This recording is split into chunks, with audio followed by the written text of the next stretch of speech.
Hey, what's up, everybody? Welcome to something I like to call just discuss anything, or discuss about, well, you see the title. It's basically discussing anything. So basically, it's kind of like where I just talk about some of the things that's been going on in sports and whatever, news maybe, or something like that. I just felt like, I know a lot of people probably do this, rant about things, and I just thought I'd talk about certain things that's going on that's been headlines over the past 24 hours, if not the past week. And, well, first of all, here, and this is going to be something I'm going to try maybe every now and then, maybe not, but it's just what I'm going to just talk about certain things that, like I said, that's been going on. So let's start off by talking about last night's national championship game between Auburn and Oregon. Of course, Auburn, as many of you probably know this by now, has won the national championship. So I guess this marks, I don't know, the third or fourth year in a row that an SEC team has won the national championship. And I'm pretty sure I know there's a lot of I'm pretty sure there's a lot of excuse me for a second. Coffee. It's a good way to wake you up in the morning. But I'm pretty sure there's a lot of Oregon fans out there, and if not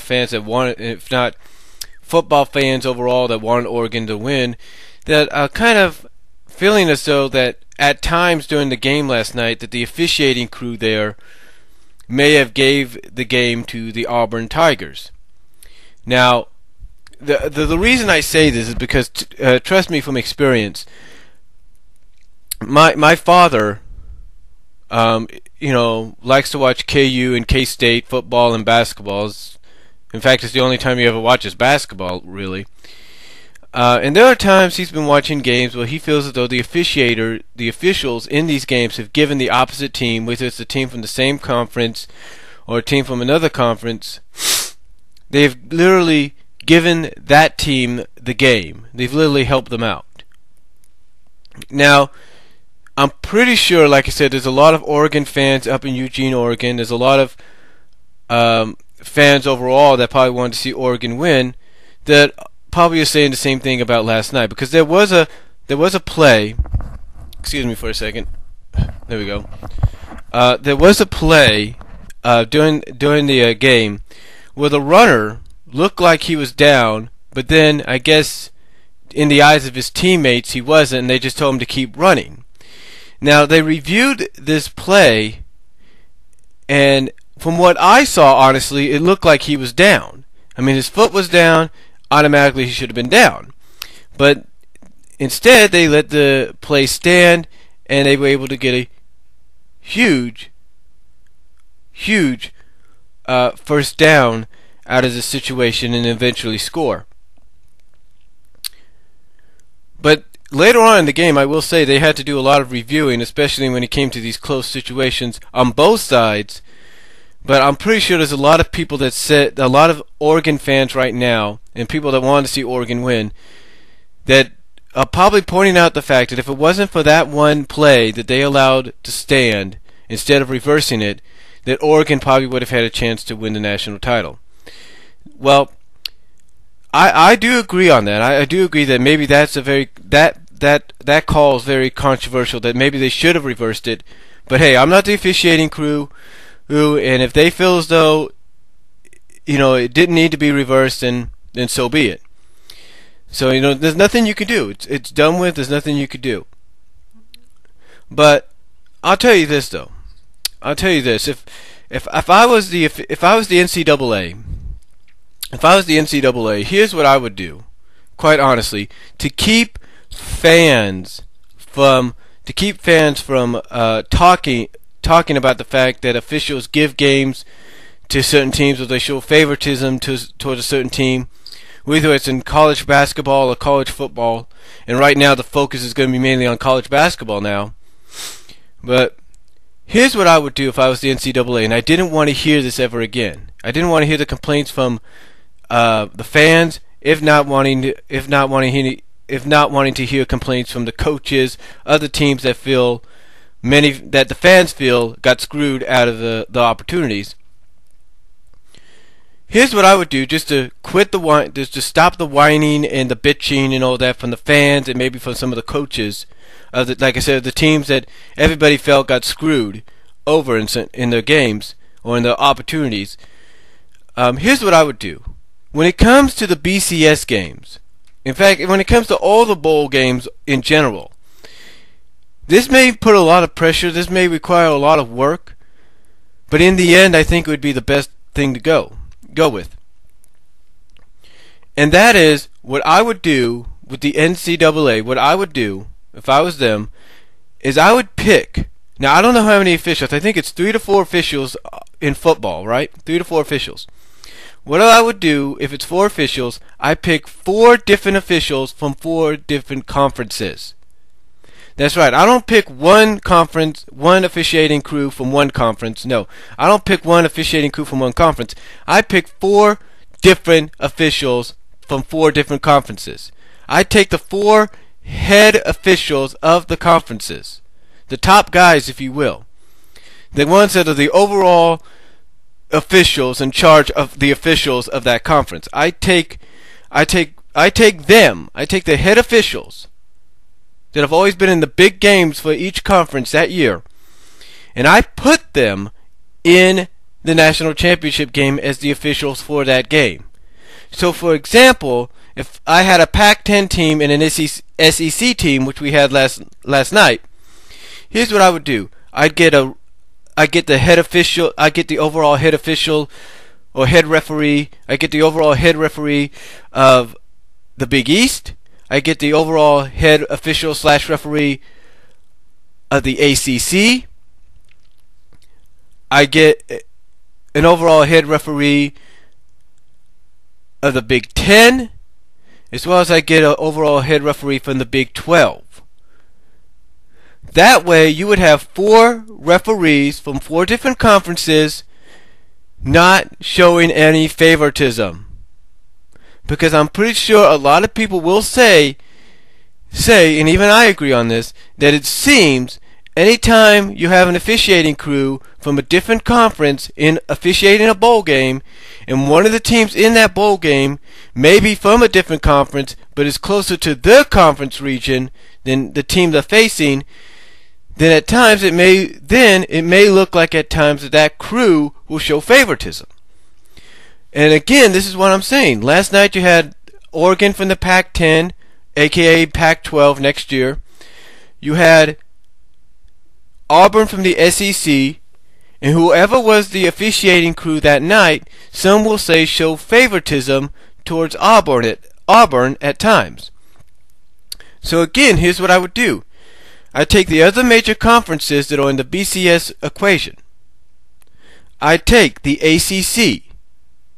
I take the Big 12. I take the Big 10, and I take the Big East. I take their head officials, their number 1 guys that always are refereeing, or the number 1 guys, the number 1 officials that are always refereeing what they consider the conference's big games or rivalry games. And what I do is I take those 4 head guys from those conferences and I put them as the officiating crew in the national championship. That's what I would do. Then I would take the guys under them in each conference and put them as the officiating crew for something like the Rose Bowl. Then the guys under them, have them officiate the Fiesta Bowl. Guys under them, Sugar Bowl. Guys under them,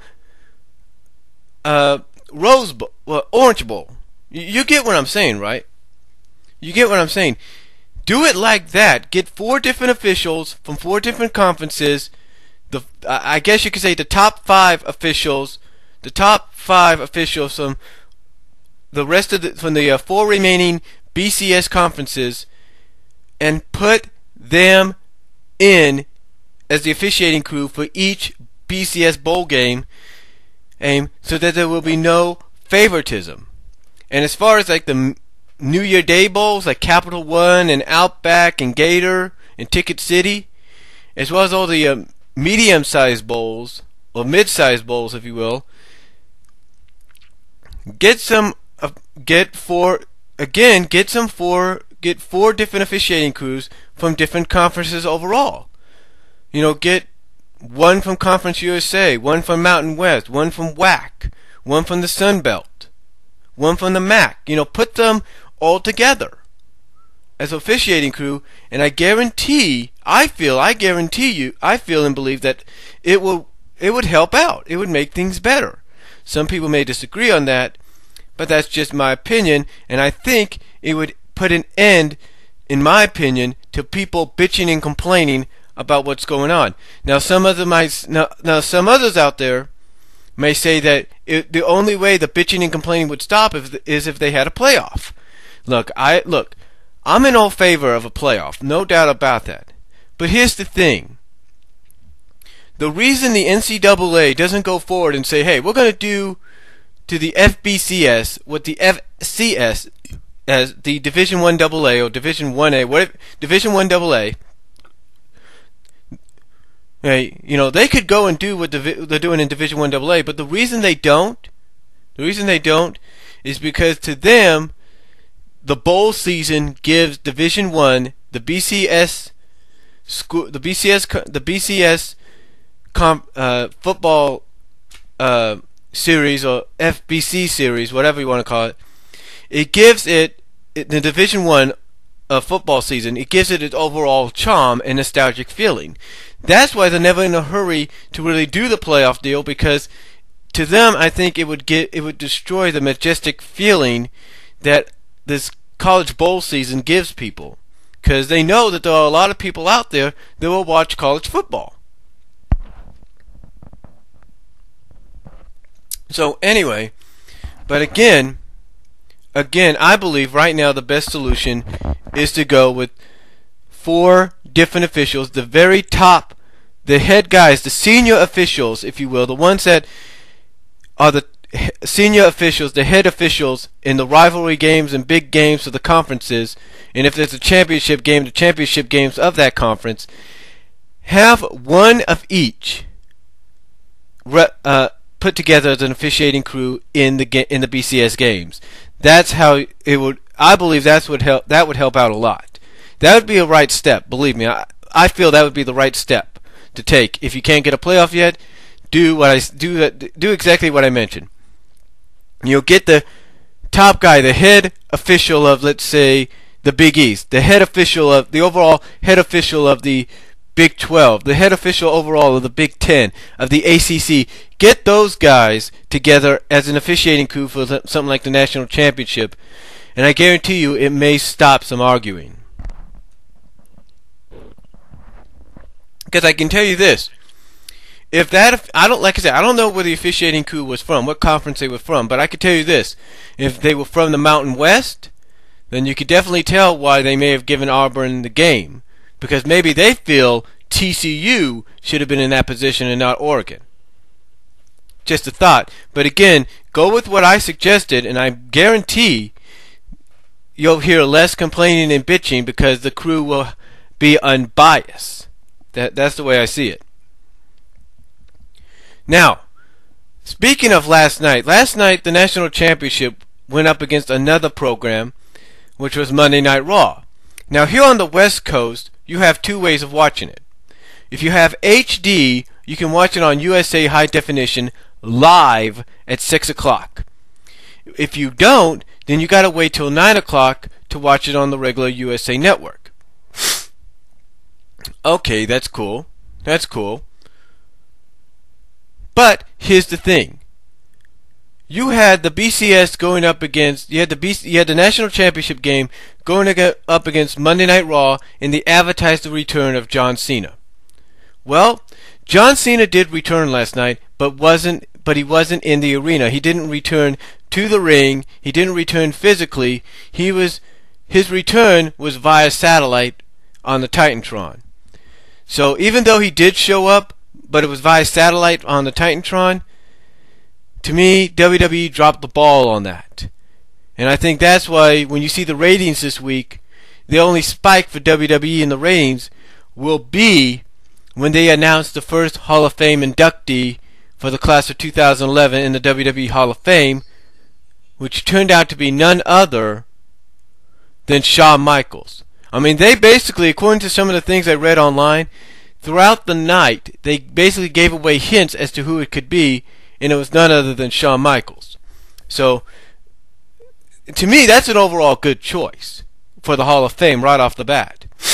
Because, it's like Jerry Lawler said in the ring last night. The guy's a first ballot Hall of Famer. In other words, with any kind of Hall of Fame, if you feel the guy is worthy of getting in right off the bat, like the following year, then do it. Do it. Get the guy in the following year. And that's what they did.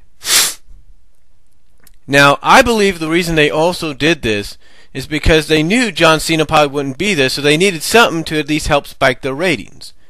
Now,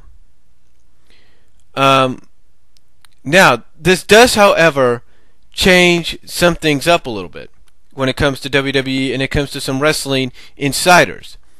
They said the Hall of Fame would be WCW oriented. Not saying it still won't be WCW oriented, but right now, when you have someone like Shawn Michaels as the first inductee into the Hall of Fame, and he's been a lifelong WWE guy most of his life, most of his career, he's been WWE, with the exceptions of when he was in the AWA. But for the majority of his career, he's been WWE. When you have him as your first inductee for your Hall of Fame class, you have him as the headliner of your Hall of Fame class, then you know, one, you dropped the ball on having your face of your company returning to the ring, and two, you don't have confidence in a WCW related Hall of Fame succeeding. So what do? You bring in someone that is worthy of being in the Hall of Fame right off the bat, and that's Shawn Michaels. But you bring him in because, like I said, for two reasons. One, you couldn't get John Cena there, and two, because literally, if you're WWE, you have no faith or no belief that a WCW Hall of Fame ceremony is going to succeed. I mean, even if you get the likes of a Kevin Nash, who might be the one that inducts him, I wouldn't be surprised. Or even Triple H, I don't know. Or even if you get the likes of a Kevin Nash as part of the Hall of Fame class, or the likes of a Lex Luger or an Arn Anderson, still, by having someone like Shawn Michaels as part of your group, as your lead headliner in your Hall of Fame class, that just shows, one, shows that one, being WWE, that you dropped the ball in the advertised return of John Cena, and two, you don't have faith and belief in the fact that a WCW Hall of Fame related induction ceremony would succeed. Now, speaking of the Hall of Fame, Shawn Michaels is the headliner on this one so far. But we all know the WWE Hall of Fame always has 1, 2, if not 3 headliners, so at least they can fill up the hour that they broadcast the Hall of Fame or that they use to broadcast the Hall of Fame on the USA Network with. So they need to have 2 or 3 more. And one of the names that WWE is courting to bring in, not just to be inducted into the Hall of Fame, but to also probably compete, if not participate in WrestleMania in some way, is Sting. That's right, WWE is trying to bring in Sting. They're trying to court Sting. Now, Sting right now is kind of on the outside looking in. I believe Sting still wants to be part of TNA. I truly believe that. But knowing WWE, they're going to do whatever it takes in their power, mind you, to try to get Sting in as a part of the Hall of Fame class, and at least have him set foot in a WWE ring. Because that's the one thing that, give WWE credit, they know the fans, overall, WWE and wrestling fans in general, have been waiting to see. Sting, not only on WWE television, but Sting inside a WWE ring. That's what they want to see. And they know that's what they want to do because they know fans want to see it. But the thing is, can they succeed? Can they get Sting? Can they court him? Even just for this maybe a few weeks, maybe just one appearance or something like that. Can they do it? Maybe they can, maybe they can't. But then again, knowing Sting, he may not have a problem being taking part of this. He may not have a problem being inducted into the Hall of Fame, or even stepping foot into the WWE ring, just to say, hey, look, I did it. But I think, in a way, knowing how Sting is, he might want to negotiate to where, like, okay, I did your Hall of Fame deal, I did your WWE, I stepped inside your ring, maybe had a match or so, but now I want to go back to TNA. Knowing Sting, well, not go back to TNA, but knowing Sting, he might want to try to negotiate a deal where he does this, and then, without having to worry about having that contract that forbids him or something like that from going to TNA, just allow him to go to TNA from that. Because at least Sting would do, because at least to me, this would be WWE returning the favor of Sting coming out and being part of this Hall of Fame deal. So we'll see what happens, but that's the news going on there. Now, if they don't get Sting, I believe the second headliner out of this will be either Kevin Nash or Goldberg. Some people say Goldberg doesn't belong in the Hall of Fame. Some people do. It all depends, I believe, on if they can get Sting.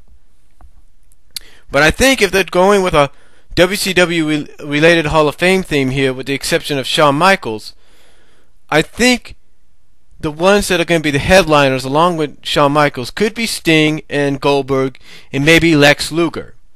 And if they can't get Goldberg, and if they can't get Kevin Nash, which a lot of people feel as though could be in the Hall of Fame too, here's what they would do. They would get... Here's the three headliners I think would be the three headliners of the Hall of Fame if they can't get Goldberg and Kevin Nash. Here's the three headliners that I believe they want to headline the Hall of Fame. Shawn Michaels, of course, being the first inductee. Sting being the second one, and the Total Package being the third. Those are the ones that they would want if they can't get either Goldberg or Kevin Nash. Now, if they get Goldberg and Kevin Nash, and let's say for some reason they can't get Sting and Lex Luger, then Shawn Michaels, Kevin Nash, and Goldberg would be your Hall of Fame headliners. No doubt about that.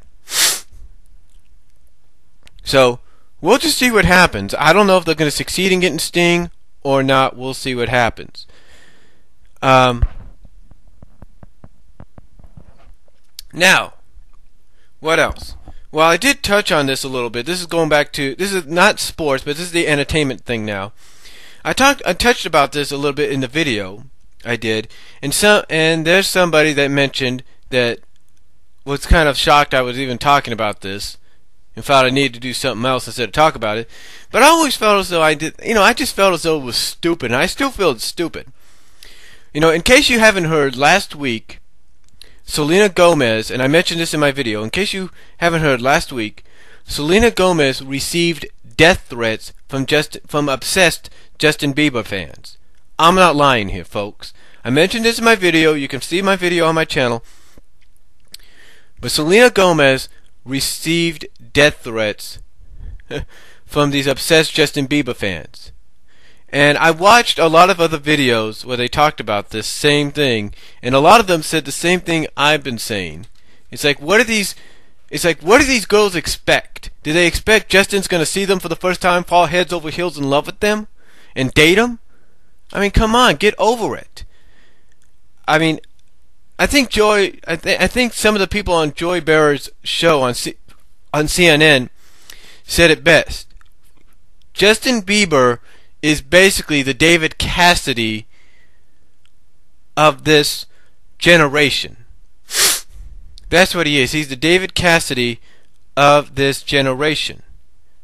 I mean, here's the thing. It's like I said, as far as I know, when I was growing up, as far as I know, none of the new kids, none of the girls that the new kids on the block dated ever got death threats. None of the women that the Backstreet Boys dated got death threats. None of the women the members of NSYNC dated got death threats. None of the members of 98 Degrees or O-Town or even Westlife, none of them got death threats. None of the women they dated got death threats. And it didn't matter if the women they were dating were in the entertainment business already or not. It's like none of them never got that. But until now with this whole Justin Bieber thing. I mean, there's a lot of people that have different opinions about Justin Bieber. Some feel he is talented enough, but he shouldn't be pushed into the spotlight. Some feel as though he's not that talented and that he's, just a puppet on a string, which he probably is. But still, it's like I said in the headline on my video, this whole situation is downright dumb. And I'm sticking by what I said. I'm sticking by what I said about who I believe sent those death threats. And who I believe sent them are girls, with all due respect, the ones that I feel and believe sent those death threats are girls ranging from the ages of 10 to at least maybe 15. Those are the ones that sent the death threats. So if I'm Selena Gomez, I don't take them seriously. I mean, yeah, you got to take them seriously, but if I'm Selena Gomez and I'm Justin Bieber, and I know in my heart that the ones sending those death threats are possibly just girls ages 10 to 15 possibly, then I don't take it seriously, because all they're doing is going through a phase right now. They're getting delusional. They're going through a phase, and they're going to probably look back on this in the next 10 to 12 years, and they're going to say to themselves, oh my God, did I really do that? Did I really tweet that? How stupid was I? How immature was I? That's what it's going to be. That's what's going to happen with these girls that sent these. They're going to look back on them in the next 10 to 15 years, and they're going to say, next 10 to 15 to maybe 10 to 12 years, and they're going to say, oh my God, how stupid and how immature was I? So, that's, again, overall, I just feel this whole thing is downright dumb, and these girls need to wake up and realize Justin Bieber has a life that he wants to enjoy outside of the business, and if he wants to date Selena Gomez, that's his business. You have no say in it. End of story. Now, speaking of a news item, one of the things people are talking about lately, recently, has happened this past Monday or past week, was the shooting in Tucson, Arizona. Well, 6 people were killed, and they say the guy was, out there. They say the guy was, not all there at times. Seemed very quiet. Seemed very, very like, I'm not sure about this person. And they even found evidence that this guy might not all be there. I mean, he had stuff in his backyard that could be to occults, that could, relate to the fact that he was part of an occult or something. I don't know. And then we find out that his friend, or someone that was a friend of his, got a chilling message before this whole thing happened. Well, here's the thing. If you look at it from a religious standpoint, and my family, there are members in my family that look at it from this religious standpoint, this is all signs of the fact that Jesus Christ is going to be returning soon, that the rapture is going to happen sooner than we think. That's why we see a lot of these things happening, because it's just signs that if you look at it from a religious standpoint like my family does, it's all signs pointing towards the rapture. That's what it is. Now, if you look, there might be some other people that look at it from another standpoint and saying, well, maybe these people just know that 2012 is coming around and they're paranoid about the whole end of civilization deal, the end of the world deal. Maybe that's why they're doing this. Possibly, but let's take a look at it from another way. Let's take a look at it from another standpoint. Okay? Maybe in the minds of some, the reason some of these people do this, and if you want to dig into the mind of a sick, twisted person that's willing to kill 6 people just to get to a congressperson and shoot them in the head, and right now that congressperson seems to be doing all right, or seems to be recovering because they're breathing and everything, and it seems they're responsive and it seems that they're responsive last time I heard. If you want to dig into the sick, twisted mind of somebody like that, maybe they feel as though they want more freedom. Because it's not just about, to me, it's not just about Arabic, people from Islam or people from Arabic descent or something like that that want to attack the United States or want to attack cities around the world because they were trained to be terrorists. I don't think it's just that, and especially when you look in the USA, here in the U.S., I don't think it's just the fact that, like I said, it's people that want to act as terrorists and want to put fear in the lives of millions of people. No. I think what it is, it's not just the terrorists. I think what it is there's a lot of people out there, just my honest opinion, that want more freedom than they think we already have. And look at us. We're a free country. We have as much freedom as you can ask for. We got the freedom to say what we want when we want to say it. Yes, our economy is down the tubes and everything, but you can't really blame anybody for that. But still, well, yeah, you can blame everybody for that. You can blame ourselves and you can blame the government.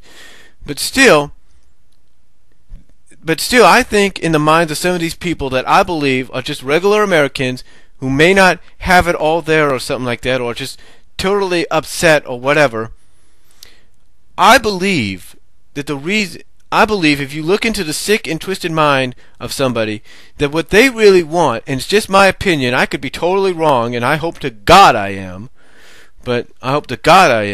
but here's the thing.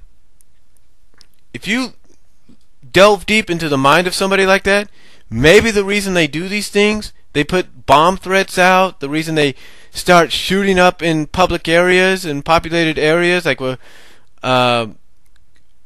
let's say rallies are taking place in, or people are speaking at, the reason they do this kind of stuff, I believe if you look into that, if you want to delve deep into that mind, into that mindset, it's because maybe they want more freedom than they think we have.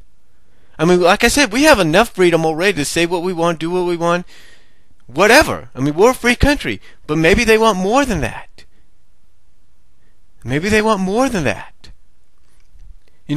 why this guy did it.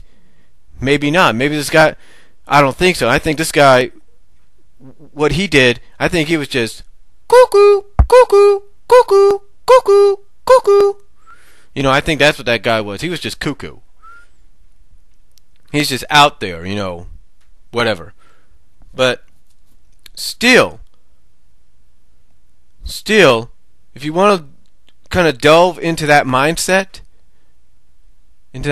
of a person that goes and does these kind of things, maybe it's because maybe for a majority of the time, maybe there's something wrong mentally,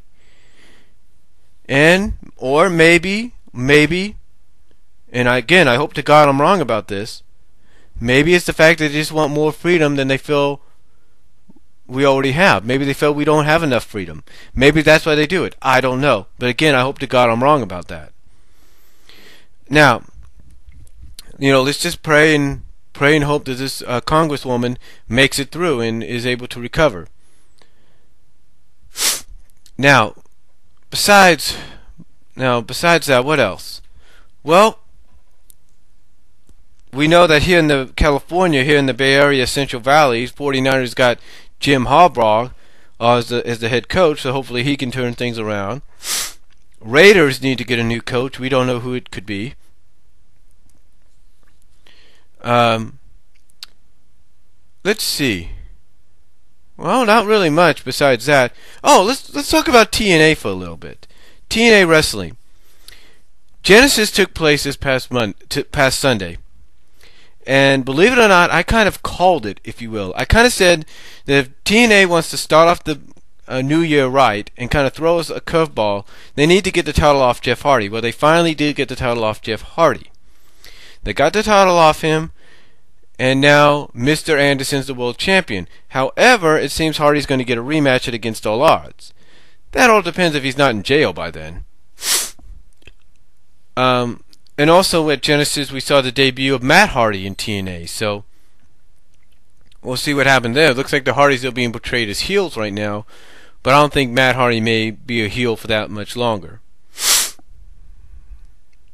But overall, TNA, I stick by what I said about how to make TNA better. I think, doing what they did at Genesis by giving Anderson the title is the first step, so we'll see what happens after that. But I think TNA made the smart decision doing this, because right now Jeff Hardy is on the verge of possibly going to jail, or I don't know what's going to happen, but he might even be on house arrest, so we'll see what happens. But overall, not really much to say besides what I talked about, so that's all I'm going to say. Tell me what you guys think, and thank you for listening to what may be, on occasions, not all the time, but on occasions, my Discuss Anything top segment. So, peace.